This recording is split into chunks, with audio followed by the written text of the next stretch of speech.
Hey, Magic friends, welcome back. This is your captain speaking here on Capnclyde's MTG. Trade tables and seat backs are full upright position. We're on the value train as we just looked at Battle for Zendikar. Now we're looking at its little brother, Oath of the Gatewatch. What's the value? Are the cards worth anything? And has the price went up? So, before we get started, remember guys, like, subscribe, hit that notification bell, comments down below, feeds the YouTube algorithm as we head to 1,000 subscribers, because I'd like to get paid one of these days. But in the meantime, who needs money when you've got Oath of Zendikar, right? So, if you look at the Oath of Zendikar, these are the highest value cards that we have. We have Kolazek for a whole whopping $10. Uh, 12 for Cletus. Let's see, and then we drop straight down to 3, 2, 1, contact. Looks like Nissa's going for about $2. And then we drop below $2, which is pretty sad. Yeah, so we got mythics and stuff in here, guys, that are cheaper than the basic land waste that's in the packs. That's pretty sad. Even with Oath of Nissa being unbanned in Pioneer, the price has not went up. Because once again, this is printed to oblivion. At least that's what they say. So, is it really? And what's the box's worth? So let's go take a look at the top. Boxes rolling in at 169, market price 190. Looks like cases are about 11.94, the market price of about 1 grand even. So, not too shabby. Uh, a little lower than BFZ, but probably for good reason. This was a set that did not have as many good cards as BFZ did, even though what we just saw, there's no like Ulamog or anything. But at the same time, this set is almost up there. I mean, it's only off by like $50, guys. And the market price is actually stating it higher than that. So let's take a look at how many boxes we have in these 19 listings. So in 19 listings here, or it looks like it has 29 is what it says. So, alright, so first off, these Spanish and an open box of Japanese, nobody wants that crap. Once again, we're only doing these values based on American English versions. Well, I guess they don't have to be American as long as they're in English. But you get the picture, guys. So, like, these are down there really cheap because nobody's going to buy them because nobody likes foreign cards, not even the card shops. They don't even deal with them. So, it looks like the cheapest we got is maybe a 184 here, and that's if it's not uh, foreign because it doesn't say it's not. So, but it's looking like the actual price is up where it says it is. There's quite a few on here, though. 1, 2, 3, 4, 5, 6, 7, 8, 9, 10, 11, 12, 18, 22, 26, 27, 28, 29, 30, 5, 7, 45. Give or take. Is this English? Looks like English. Smells like English. It's English. So around 45 to 50 boxes on the open market, along with one case. But if you look here, you go back 1 year, guys, this is pretty turbulent. It was up to 196, dropped way down. Been hovering around this 180 mark for a while until it came back up here recently to 193 and has dropped back down again. So the reason for that, a lot of times what causes that is the price goes up like it does.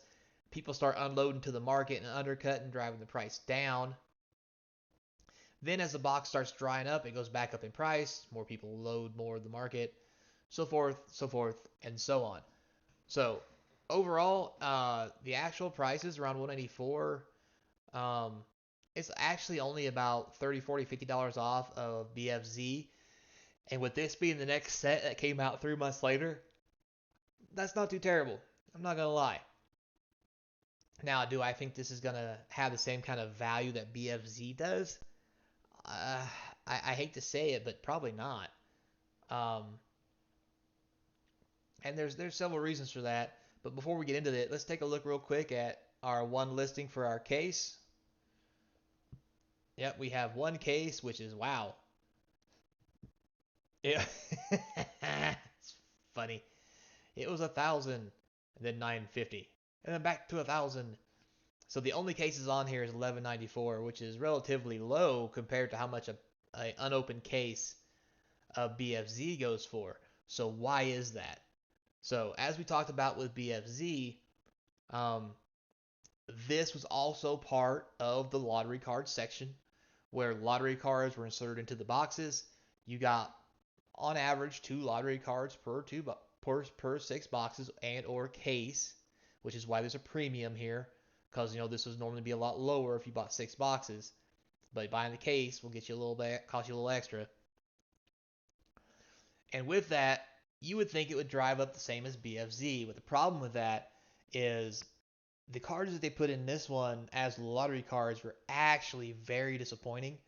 And a lot of people, honestly, in the market and in the game, as cool as it was very disappointed considering what they got out of BFZ compared to what they got to this. Because you got to remember, guys, in BFZ we got fetch lands, we got shock lands.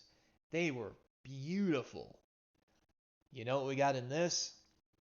We got this stuff. Now, don't get me wrong. Ancient Tomb, heck of a card. Worth a good chunk of money. But then you get things like the filter lands, which, don't get me wrong, are okay, but nobody plays them. You got Dust Bowl. Now, Ugin was good until it got banned. So much for that. And again, filter lands. Horizon Canopy was a reprint that was really good to get. But since then it's been reprinted. I mean, Core Haven, Strip Mine was cool, although not legal in anything. And then you just have the rest of the filter lands and a Tectonic Edge. So with these being the quote unquote small group of cards that you could get as lottery cards, people were not impressed. People were not happy. And mass box openings of these cards did not happen. Now, with that said, boxes were open and cracked in a larger number than normal because that was still an era where we actually did that to sell singles. Because I remember doing it back in the day myself. Now, with that said, these don't command high prices. So, more often than not, these aren't going to be in good shape if they're even out there. So, with any luck, for you poor suckers like me who have some Oath of the Gatewatch, just maybe most of it will get out of circulation, which will drive the price up on all these cards because of scarcity. But honestly, the way it's going, I don't see a large uptick in this product. At least not this year. Now, you've noticed this 189 is still going up because, like I said, even when the Magic Seal product gets older, the price always goes up. And you got to remember, if you take into consideration this compared to BFZ, if you include uh, these lottery cards in the box value, we're talking about an EV of about $100 if you pull one of these, probably out of a box. The box is $189. Now, if you don't pull one of these out of the box, we're talking about an EV of $75. So we're talking like the EV of a box is less than half of what the box costs. Once again, though, we always see EV separate from box value as the cards themselves get older and older, because you never know what you pull. The cards get rarer. This just happens to be one of those sets. It's not going to be too hot about it. Now, the one thing that the set does have going for it, once again, no collector boxes. This is back in the good old days with no flash in the pan other than this. This was your collector box, and it came in the regular pack that would cost you $4 or $3.50 or God, I know how much they went for back then. That's been so long ago. But with that said, there is merit to it, but just not as much merit as everybody else. But with that said, this could be something that over time could eventually be worth its weight in gold, especially now if you want to try to get in early. With that said, 189 still seems kind of cheap, still seems kind of steep to me. But I also remember a time when I first started playing when my local game store was trying to sell me boxes of Fallen Empire for $25, and I was like, I don't want that trash. And if I'd have spent $100 on 4 boxes of Fallen Empires, I'd be in a lot better shape now than I am. If you catch my drift, since it's going for over 1,000. Just nuts. Yeah, just insane. But anyway, so with that said, guys, I hope you like it. Remember, comments down below. Tell me what you think. Would you invest? Would you not invest? Did you even think it would get this far? And as always, until next time, be kind. And remember, pre-release weekend, I hope to see you across from the game table.